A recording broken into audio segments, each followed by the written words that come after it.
അനുവിൻ്റെ കണ്ണിൽ നിന്ന് കണ്ണുനീർ ഒഴുകിക്കൊണ്ടേയിരുന്നു. അമ്മയെയും ഏട്ടനെയും നോക്കാൻ കഴിയാത്തതുപോലെ അവൾ തലകുനിച്ചു പിടിച്ചു. ശാലിനി ആകെ കൂടെ അന്താളിച്ച് നിൽപ്പാണ്. എന്താണ് വിശുപ്പ് പറഞ്ഞതെന്ന് പൂർണ്ണമായി അവർക്ക് മനസ്സിലായി കൂടെയില്ല. ആകെ മനസ്സിലായത് അവർ തമ്മിൽ പരസ്പരം ഇഷ്ടമാണെന്ന് മാത്രം. അക്കുവാണെങ്കിൽ ആദ്യം വിച്ചു പറഞ്ഞത് മുതൽ വാ തുറന്നു പോയതാണ്. ഇതുവരെ അടക്കാൻ ചെക്കനെ കൊണ്ട് പറ്റിയിട്ടില്ല. ആമിക്ക് അതുപോലെ തന്നെ ഒരു ഞെട്ടലായിരുന്നു. മോനെ അഗ്നി, നീ എന്നോടൊരു കാര്യം ആവശ്യപ്പെട്ടുള്ളൂ. ഇവരുടെ കല്യാണം നടക്കണമെങ്കിൽ അവൻ തന്നെ ഇതെല്ലാവരോടും തുറന്നു പറയണമെന്ന്. അവൻ പറയുന്നു നോക്കിയിരുന്നാൽ എൻ്റെ കാലം കഴിയുവേ ഉള്ളൂ. ദേ, ഇത്രയും ആക്കി വെച്ചിട്ടുണ്ട്. ഇതിൽ കൂടുതൽ ഞാൻ എന്തു ചെയ്യാനാ? ഗൗരവത്തോടെ നിൽക്കുന്ന അഗ്നിയുടെ അടുത്ത് ചെന്ന് കൃഷ്ണൻ പറഞ്ഞതും അതുവരെ മുറുകിയിരുന്ന അഗ്നിയുടെ മുഖമൊന്നയഞ്ഞു. പൊന്നുമോനെ, പ്രേമിച്ച് നടക്കാൻ നിനക്ക് പ്രായം 22 അല്ല 30 ആകാൻ പോവുക. നിന്റെ പ്രായത്തിൽ എനിക്ക് നീ ഉണ്ടായി. നീ മുട്ടിലിഴഞ്ഞു തുടങ്ങി. ഇത്രയൊക്കെ ഒരച്ഛനെ കൊണ്ട് ചെയ്തു തരാനൊക്കൂ. ബാക്കിയൊക്കെ പൊന്നുമോൻ നോക്ക്. അത്രയും നേരം കരഞ്ഞുകൊണ്ടിരുന്ന അനു കരച്ചിൽ നിർത്തി കൃഷ്ണനെയും അഗ്നിയെയും മാറി മാറി നോക്കുന്നുണ്ട്. വിച്ചുവും ആരായുടെ പടക്കം പൊട്ടിച്ചെന്ന റിയാക്ഷനിൽ പിന്നെയും പിന്നെയും ഞെട്ടലെയും ഏറ്റുവാങ്ങി. ആമിയും അക്കവും അത് തന്നെ. എന്താ ഇവിടെ നടക്കുന്നേ? ആരെയൊന്ന് പറയുവോ?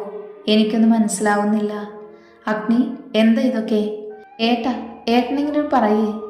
ശാലിനി അഗ്നിയോടും കൃഷ്ണനോടും മാറി മാറി ചോദിച്ചു. എൻ്റെ പൊന്നു പെങ്ങളെ, നിനക്കിനിയും കാര്യം മനസ്സിലായില്ലേ?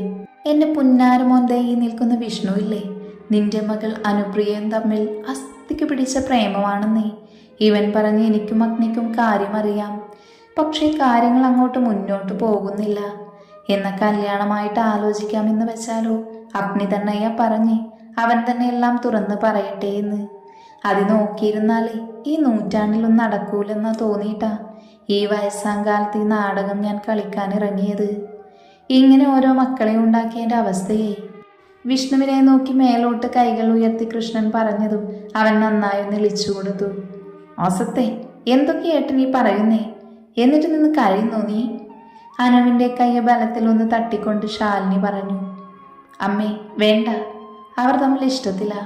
നമുക്ക് എത്രയും വേഗം അതങ്ങ് നടത്തി കൊടുക്കാം. അമ്മാവ, എത്രയും വേഗം ബാക്കി കാര്യങ്ങൾ തീരുമാനിക്കണം. ഇഷ്ടമുള്ളവർ ഒന്നിക്കട്ടെ. അല്ലാതെ ഇഷ്ടമില്ലാതൊരു കല്യാണം നടത്തിയിട്ട് എന്തിനാ?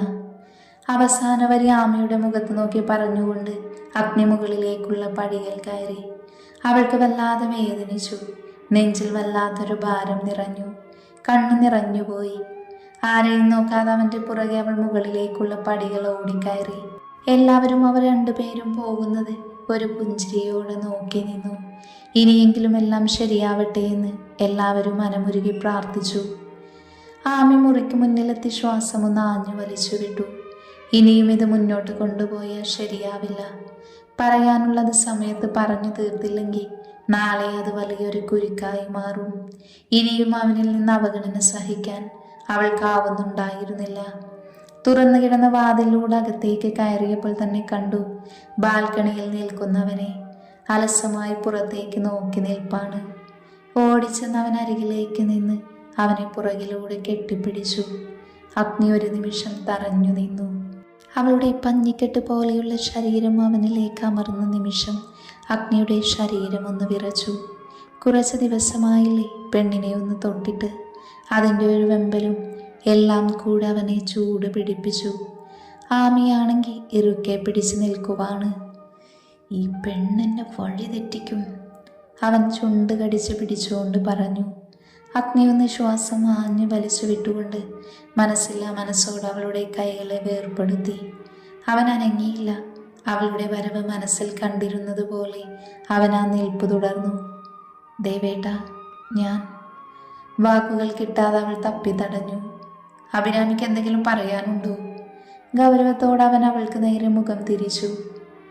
ഞാൻ എന്തിനാ എന്നോട് ഇങ്ങനെ? എനിക്ക് പറ്റുന്നില്ല. പൊട്ടി വന്ന കരച്ചിലിനെ അടക്കി പിടിച്ച് അവൾ പറഞ്ഞു. ഞാൻ എന്ത് ചെയ്തെന്നാ പറഞ്ഞു വരുന്നത്? എന്തിനാ ഇങ്ങനെ എന്നെ അവഗണിക്കുന്നേ, വേദനിപ്പിക്കുന്നേ? ഞാൻ അറിയാതെ ചെയ്തു പോയതല്ലേ, എൻ്റെ തെറ്റാ, സമ്മതിക്കുന്നു. ഇങ്ങനെ മിണ്ടാതിരിക്കല്ലേ, എനിക്ക് പറ്റുന്നില്ല. വിങ്ങിപ്പൊട്ടി കരഞ്ഞു പറയുന്നവളെ കാണി അവൻ്റെ നെഞ്ചിൽ കൊളുത്തി വലിക്കുന്നൊരു വേദന തോന്നി. കരയരുത്. അത് പറഞ്ഞതും നിറകണ്ണുകൾ മാത്രം ഉയർത്തി അവൾ അവനെ ഉറ്റുനോക്കി.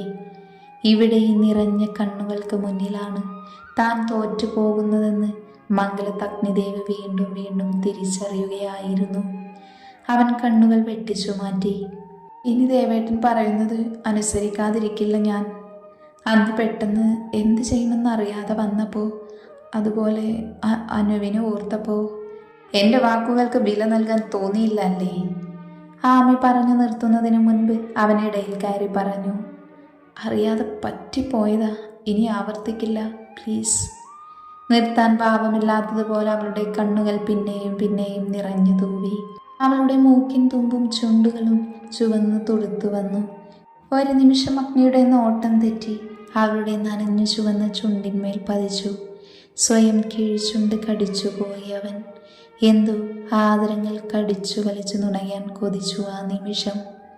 മതി, എനിക്ക് ദേഷ്യമില്ല. അവളിലേക്ക് തന്നെ ദൃഷ്ടി ഊന്നി അവൻ പറഞ്ഞു. ഇല്ല, എനിക്കറിയാം ദേവേട്ടൻ ഇപ്പോഴും ദേഷ്യത്തില്ല. വെറുതെ വെറുതെ പറയുക ഇങ്ങനെ. അവളെ ഇങ്ങലടിച്ചു പറഞ്ഞു. പറയുന്നത് കേൾക്ക്, കരച്ചിൽ നിർത്തിക്കോ. ഇല്ലെങ്കിൽ അതിനാവും ഇനി നീ വഴക്ക് കേൾക്കാൻ പോകുന്നത്. അഗ്നി ഒന്നുകൂടെ ബലം പിടിച്ചു പറഞ്ഞതും അവളുടെ എങ്ങലയുടെ ശബ്ദം ഒന്നുകൂടെ ഉച്ചത്തിലായി. ചി, നിർത്തടി പുല്ലേ.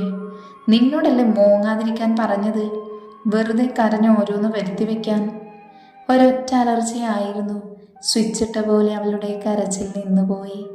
താൻ ഇത്രയും കരഞ്ഞിട്ടും കെഞ്ചിയിട്ടും അവൻ തന്നോട് ദേഷ്യപ്പെട്ടല്ലോ എന്നോർത്തപ്പോൾ അവൾക്കും എവിടെ നിന്നോ ദേഷ്യം വന്നു പോയിരുന്നു. ആ ചൊടിയോടെ തന്നെ അവൾ അവനെ കൂർപ്പിച്ചു നോക്കി. എന്താടി ഉണ്ടക്കണ്ണി എന്നെ നോക്കി പേടിപ്പിക്കുന്നത്? അവളുടെ കണ്ണുരുട്ടൽ കണ്ട അവൻ ഒന്നുകൂടെ അവളുടെ നേർക്ക് ചാടി. ഒന്നുമില്ല, നിന്നോട് പറയാൻ വന്ന എന്നെ പറഞ്ഞാൽ മതിയല്ലോ, ആമി കുറച്ച് ദേഷ്യത്തിൽ പറഞ്ഞു. എന്തേ, നീ പിന്നെ എന്നിൽ നിന്ന് എന്താ പ്രതീക്ഷിച്ചത്? അഗ്നിപതി അവളുടെ കൈകൾ പിടിച്ച് താടി ഒഴിഞ്ഞുകൊണ്ട് പറഞ്ഞു. ആമി അവനെ കണ്ണ് മിഴിച്ച് നോക്കുന്നുണ്ട്. ഞാനൊന്നും പ്രതീക്ഷിച്ചില്ല, നിങ്ങളുടെ ദേഷ്യം മാറുമെന്ന് പ്രതീക്ഷിച്ചു, അവൾ വിട്ടുകൊടുക്കാതെ പറഞ്ഞു. ഓ, നീ അങ്ങനെയാണോ കരുതിയത്? എന്നാലേ മാറിയിട്ടില്ല. എന്തെങ്കിലും ഉണ്ടോ നിനക്ക് പറയാൻ? അത് കേട്ടതും അവളുടെ ഉള്ളിൽ ചെറിയൊരു വേദന വന്ന് മൂടി. അതിൻ്റെ ഫലമായി കണ്ണുനീർ പൊടിഞ്ഞിരുന്നു. ഡി പുല്ലേ, ഇനി നീ കരഞ്ഞ ഞാൻ എന്താ ചെയ്യാന്ന് എനിക്ക് തന്നെ അറിയില്ല.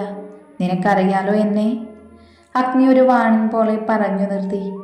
താൻ പോടും, ഒരു മുരുടൻ വന്നിരിക്കുന്നു. ഇതിലേറെ നല്ലത് അക്കു. അവൾ പറഞ്ഞു മുഴുവനാക്കും മുന്നേ തന്നെ അഗ്നി അവളെ പിടിച്ച് അവൻ്റെ നെഞ്ചിലേക്കിട്ട് അവളുടെ അതരങ്ങളിലേക്ക് ആഴ്ന്നിറങ്ങിയിരുന്നു. ഇതുവരെയുള്ള ദേഷ്യം മുഴുവൻ ആ ചുംബനത്തിൽ അലിഞ്ഞു പോകുന്നത് പോലെ തോന്നിയവർക്ക് ഇനിയും അകന്നു നിൽക്കാൻ രണ്ടുപേർക്കും കഴിയില്ലായിരുന്നു. ആമയാണെങ്കിൽ അവനിൽ നിന്ന് ഇപ്പോൾ ഒരു ചുംബനം പ്രതീക്ഷിക്കാത്തത് കൊണ്ട് തന്നെ ആദ്യമൊന്ന് സ്റ്റെക്കായി പോയി. പിന്നെ ആ ചുംബനം അവളും ആസ്വദിച്ചു തുടങ്ങി. അഗ്നിയുടെ കൈ അവളുടെ ഇടുപ്പിലൂടെ സഞ്ചരിച്ചു. അതിനനുസരിച്ച് അവളുടെ കീഴ്ചുണ്ടും മേൽചുണ്ടും അവൻ മാറി മാറി നുണഞ്ഞുകൊണ്ടിരുന്നു. അഗ്നിക്ക് വല്ലാത്തൊരാക്രാന്തമുള്ളതുപോലെ തോന്നി അവൾക്ക്. അത്രത്തോളം വന്യമായ ചുംബനമായിരുന്നു. അവളുടെ കൈകൾ അവൻ്റെ പുറത്തമർന്നിരുന്നു. അതൊന്നും അവൻ അറിയുന്നുണ്ടായിരുന്നില്ല. പൂവിൽ നിന്ന് തേൻ കുടിക്കുന്ന പൂമ്പാറ്റയെ പോലെ അവൻ പാറി നടന്ന് അവളുടെ തേനിനെ അവൻ വലിച്ചു കുടിച്ചു. ആമിയുടെ ശരീരം കുഴയുന്നത് പോലെ തോന്നി. ആത്മാവിൽ തൊട്ടറിഞ്ഞ ചുംബനം പോലെ തോന്നി അവൾക്ക്. ഇനിയും ഇങ്ങനെ പോയ ശ്വാസം മുട്ടി മരിച്ചു പോകുമെന്ന് ഉറപ്പുള്ളത് കൊണ്ട് അവൾ ഒന്ന് പിടഞ്ഞുപോയി. ആ നിമിഷം തന്നെ അഗ്നിക്ക് മനസ്സിലായി ഇനിയും നിന്ന് ആ പെണ്ണിന് ശ്വാസം കിട്ടില്ല എന്ന്. അവനൊന്ന് നുണഞ്ഞു വിട്ട് അവളുടെ കഴുത്തിലേക്ക് അമർന്നു. എന്നിട്ട് അവളുടെ മണം അവൻ ആഞ്ഞു വലിച്ചെടുത്തു. കുറച്ചു ദിവസം താൻ ഒത്തിരി മിസ് ചെയ്തത്, ഒത്തിരി കൊതിച്ചത് ഇതായിരുന്നു എന്നവൻ ഓർത്തിരുന്നു. ആമി നിന്ന് കിതക്കുവാണ്. അതിനനുസരിച്ച് അവളുടെ തുടുത്ത മാറുകൾ വേഗത്തിൽ ചലിക്കുന്നുണ്ട്. അതുപോലെ തന്നെ ഹൃദയം ഇപ്പോൾ പൊട്ടിപ്പോകുമോ എന്ന കണക്കാണ് മിടിക്കുന്നത്. അത് അഗ്നിക്ക് മനസ്സിലാവുകയും ചെയ്തു. അവളുടെ മാറുകൾ ഇടയ്ക്കിടയ്ക്ക് അവൻ്റെ നെഞ്ചിൽ തട്ടി ഉരസി പോകുന്നുണ്ട്. ആമി, നീ പഞ്ഞിക്കെട്ട് വല്ലാതെ എൻ്റെ നെഞ്ചിൽ തട്ടിക്കല്ല പെണ്ണേ. എനിക്ക് പിടിച്ചു നിൽക്കാൻ കഴിയുന്നില്ല. ഞാൻ എന്തെങ്കിലും ചെയ്തു പോകും പെണ്ണേ. അവളുടെ ചെവിയോരം ചേർന്ന് ഹസ്കി വോയിസിൽ പറഞ്ഞു അവൻ. അത് കേട്ടതും ആമിക്ക് പെട്ടെന്ന് ശ്വാസം നിലച്ചതുപോലെ തോന്നി. അവൾ അവനെ തൻ്റെ ശരീരത്തിൽ നിന്ന് തള്ളി മാറ്റി കുറച്ച് മാറി നിന്നു അവനെ ഒന്ന് കൂർപ്പിച്ച് നോക്കി. ഈ പെണ്ണ്, നിനക്ക് കിട്ടിയതൊന്ന് പോരെ? അവളുടെ കൂർപ്പിച്ചു വെച്ചിരിക്കുന്ന അതരത്തെ ഞെരിച്ചുകൊണ്ട് അഗ്നി പറഞ്ഞു. ഇയാളെ ഇന്ന് ഞാൻ... അതും പറഞ്ഞ ആമി അവൻ്റെ കൈതണ്ടയിലൊന്ന് അടിച്ചു. അത് ശരി, ഞാൻ എൻ്റെ പ്രോപ്പർട്ടിയിലല്ലേ കളിക്കുന്നത്, അതിന് നിനക്കെന്താടി? നിന്റെ തന്തപ്പടി ഇതിനൊക്കെ തന്നെയാ എനിക്ക് കൈപിടിച്ച് തന്നിരിക്കുന്നത്. നീ പിന്നെ എന്തോ കരുതി എൻ്റെ കൂടെ പോന്നത്? അവൻ ഒറ്റക്കണ്ണൊരുക്കി അവളെ ഒന്ന് ഒഴിഞ്ഞു നോക്കിക്കൊണ്ട് പറഞ്ഞു. ചി, വൃത്തികേട് പറയുന്നു. ആമി അവനെ കടുപ്പിച്ചു നോക്കി. ആഹാ, ഇത് വൃത്തികേടാണെങ്കിൽ എൻ്റെ പൊന്നുമോളിനി എന്തൊക്കെ വൃത്തികേട് കാണാനും അനുഭവിക്കാനും കിടക്കുന്നു. ഇപ്പം അറിയണോ നിനക്ക്? അവൻ അവളിലേക്ക് അടുത്തുകൊണ്ട് ആർദ്രമായി പറഞ്ഞു. താൻ പോടു കലിപ്പ. അത് പറഞ്ഞ് ഓടാൻ നിന്നവളെ അവൻ കയ്യിൽ പിടിച്ചു തിരിച്ച് അവനിലേക്ക് ചേർത്തു നിർത്തി. നീ എന്താടി എന്നെ വിളിച്ചത്? പോടോ എന്നോ? ഇതിനുള്ളതേ രാത്രി തരാട്ടോ. പിന്നെ കുറേ ഉണ്ട് നിനക്ക് തരാന്. അവളുടെ അമ്മൂമ്മയുടെ ഒരു അക്കു. അവൻ അവളുടെ കഴുത്തിലൊന്ന് കടിച്ചുകൊണ്ട് പറഞ്ഞു. അവൾ അറിയാതെ എരിവ് വലിച്ചു. ഇനി അവൻ്റെ ഒലിപ്പിക്കലിന് നീ കൂട്ടുനിന്ന പൊന്നുമോളെ, ഇപ്പം തന്ന ഈ ചുംബനമുണ്ടല്ലോ, അതിലും കുറച്ച് കൂടുതൽ അവൻ്റെ മുന്നിൽ നിന്ന് തന്നെ നിനക്ക് ഞാൻ തരും. അത് വേണ്ട എങ്കിൽ മര്യാദക്ക് നടന്നോളണം. നീ വിളമ്പിയാലേ അവൻ ഇറങ്ങത്തുള്ളൂ. അതൊക്കെ ഒലിപ്പിക്കലാവൻ്റെ. അഗ്നി കുറച്ച് ദേഷ്യത്തിൽ പറഞ്ഞു. നിങ്ങൾക്ക് ഞാൻ വിളമ്പി തരണ്ടല്ലോ, അത് നിങ്ങൾക്ക് ഇഷ്ടമില്ലായിരുന്നല്ലോ ഇത്രയും ദിവസം. അപ്പോൾ പിന്നെ അവനെങ്കിലും കൊടുത്തോട്ടെ, അതിലെന്താ എത്ര തെറ്റ്? അവൾ കണ്ണടച്ച് കുറച്ച് പേടിയോടെ പറഞ്ഞു. ഡീ പുല്ലേ, അത് നീ തെറ്റ് ചെയ്തുകൊണ്ടല്ലേ, അല്ലാതെ വെറുതെ ഒന്നും അല്ലല്ലോ. അതിന് മറുപടിയായി ആമിയൊന്നും പറഞ്ഞില്ല. കഴിഞ്ഞതൊക്കെ കഴിഞ്ഞു, ഇനി ഇതുപോലെ ഉണ്ടാവരുത്. പിന്നെ ഒരു കാര്യം, ഇനി മേലിൽ ഇങ്ങനെ ഒരു തെറ്റ് ആവർത്തിച്ച ഇങ്ങനെ ആയിരിക്കില്ല എൻ്റെ പ്രതികരണം. കേട്ടോടി കൃഷ്ണൻ്റെ മോളെ. അവൻ കുറച്ച് കലിപ്പിൽ പറഞ്ഞു. എൻ്റെ അച്ഛനെ പറഞ്ഞാലുണ്ടല്ലോ. ആമി കുതറിക്കൊണ്ട് കെറിവിച്ചുകൊണ്ട് പറഞ്ഞു. നിന്റെ അച്ഛനെ പറഞ്ഞാൽ നീ എന്നെ എന്ത് ചെയ്യും? പറ, മൂക്കിൽ വലിച്ച് കയറ്റുമോ? അവനും വിട്ടുകൊടുത്തില്ല. ആമി സർവ്വശക്തിയും എടുത്ത് അവനിൽ നിന്ന് കുതറി മാറി ഒറ്റ ഓട്ടം. എന്നിട്ട് ഡോറിൻ്റെ അടുത്തെത്തിയതും തിരിഞ്ഞു നോക്കിക്കൊണ്ട് പറഞ്ഞു. താൻ പോടു ചെകുത്താനേ. അതും പറഞ്ഞൊരൊറ്റ ഓട്ടമായിരുന്നു. അല്ലെങ്കിൽ ചെക്കൻ വിടില്ല എന്ന് അവൾക്കറിയാം. ഡീ. അവളുടെ ഓട്ടം കണ്ട് അവന് ചിരി വന്നുപോയി. ഇരുവർക്കുമിടയിൽ ഉണ്ടായിരുന്ന നേർത്ത പിണക്കത്തിൻ്റെ മതിൽ ഇടിഞ്ഞു പോകുന്നത് അവൻ അറിയുന്നുണ്ടായിരുന്നു. പഴയ പോലെ വീണ്ടും പിണക്കവും ഇണക്കവും വീണ്ടും തങ്ങൾക്കിടയിലേക്ക് വരുന്നത് പോലെ. എല്ലാ പ്രശ്നങ്ങളും ഇതോടെ തീർന്നു എന്നവൻ മനസ്സിലോർത്തു. ഒരു പുഞ്ചിരി ആ സമയം അവൻ്റെ മുഖത്ത് നിറഞ്ഞു നിന്നു. അഗ്നിയും അവൾക്ക് പിന്നാലെ തന്നെ താഴേക്കിറങ്ങി. ആമി അനുവിനോടൊപ്പം നിൽക്കുവാണ്. വിച്ചുവിൻ്റെ കാര്യം പറയാത്തതിൻ്റെ പരിഭവം അവളുടെ മുഖത്തുണ്ട്. അനു അവളെ സോപ്പിടുന്നത് കണ്ട് തൻ്റെ ഊഴം കാത്ത് കാല് പിടിക്കാൻ പോലും തയ്യാറായി വിച്ചു പിന്നിൽ തന്നെ നിൽപ്പുണ്ട്. ഇതിനിടയിൽ ആമയെ എരിവ് കയറ്റിക്കൊണ്ട് അക്കുവും അവൾക്കൊപ്പം തന്നെയുണ്ട്.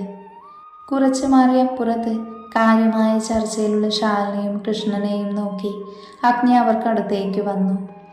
മോനെ, അഗ്നി അധികം വൈകിപ്പിക്കേണ്ടെന്ന എൻ്റെ തീരുമാനം. നിനക്കതിൽ പ്രശ്നമൊന്നും ഇല്ലല്ലോ? ഇല്ല അമ്മാവ, എന്താണെന്ന് വെച്ചാൽ അമ്മാവൻ പറഞ്ഞാൽ മതി. കൃഷ്ണനടുത്തേക്ക് ഇരുന്ന് അഗ്നി പറഞ്ഞു. തല്ല് പിടിച്ചുകൊണ്ടും കാല് പിടിച്ചുകൊണ്ടും ഇരുന്ന എല്ലാത്തിൻ്റെയും ശ്രദ്ധ അവിടേക്കായി.